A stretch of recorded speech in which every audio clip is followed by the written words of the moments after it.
मुझे खुशी है कि आप सब ठीक हैं। आज मैं आपके लिए एक डरावनी कहानी लेकर आया हूं। यदि आप मेरे चैनल पर नए हैं तो कृपया चैनल को सब्सक्राइब करें और बेल आइकन को दबाएं ताकि आपको नई कहानियों की जानकारी समय पर मिल सके। मेरा नाम राजू है और मैं उत्तर प्रदेश से हूं। यह कहानी मेरे दादाजी ने मुझे सुनाई थी। मेरे दादाजी काम के सिलसिले से गांव से बाहर आते जाते रहते थे और कभी कभी रात भी होती रहती थी। एक रात जब वे गांव आ रहे थे तो उन्हें कुछ अजीबोगरीब दिखाई दिया।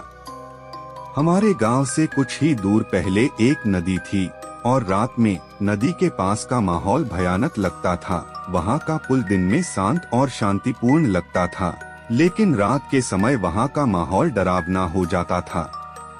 दादाजी कहते थे कि उनके पिताजी कहते थे कि उस नदी में गांव के कई बच्चे डूबकर मर चुके हैं। उनका एक भाई भी था जो बचपन में उस नदी में डूब गया था। गांव के लोग कहते थे कि वे कभी कभी रात को पुल पर दिखाई देते हैं, पर दादाजी उन सभी बातों को मानते नहीं थे। एक दिन देर रात काम से आते समय दादाजी ने उस पुल की ओर रुख किया। पूरी रात का चांद उग चुका था और उसकी रोशनी में पुल दिखाई दे रहा था।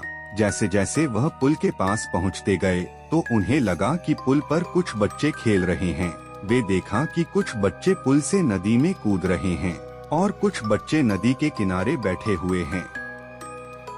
दादाजी ने यह सब देखा और अपनी गाड़ी को रोककर बोला, ये सभी बच्चे कौन हैं जो इतनी रात को अपने घर से बाहर निकलकर इस पुल पर खेल रहे हैं?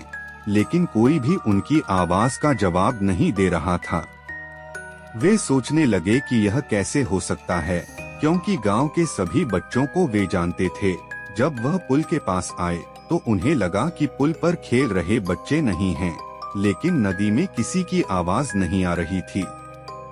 दादाजी तब हिम्मत जुटाते हुए पुल के नीचे की ओर देखने लगे, लेकिन नदी में कोई भी नहीं था। वे हैरान थे क्योंकि बच्चे तो दिख रहे थे जो पुल पर खेल रहे थे। तभी एक लड़का उनका नाम लेने की कोशिश करते हुए उनकी ओर आ रहा था। दादाजी उसे ध्यान से देखने लगे, लेकिन उस लड़के की चेहरे पर डरावनी मुस्कान थी। थोड़ी देर बाद वह लड़का पुल से नीचे कूद गया, लेकिन नदी में नहीं गिरा। दादाजी ने सोचा कि कोई गलती हुई होगी, लेकिन नदी पूरी तरह से शांत थी। उन्हें किसी बच्चे की आवाज भी नहीं आ रही थी। दादाजी डरकर पीछे मुड़े और पुल छोड़कर गांव की ओर चल पड़े। वे लगातार चलते गए, लेकिन उन्हें लगा कि उनके पीछे बहुत से बच्चे आ रहे हैं और उनका नाम ले रहे हैं। दादाजी इतना डर गए कि वे अपने घर तक नहीं पहुंच पाए। उन्होंने गांव के बाहर एक मंदिर की तरफ जाकर रुकने का फैसला किया। सुबह होने का इंतजार करते हुए वे वहीं ठहरे रहे। सुबह होते ही मंदिर के पुजारी आए और दादाजी को देखकर पूछा, तुम यहाँ क्या कर रहे हो? तब दादाजी ने उन्हें सब कुछ बताया।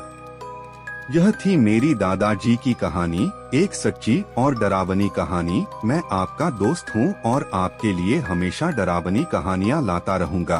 कृपया मेरे वीडियो को लाइक, शेयर और सब्सक्राइब जरूर करें।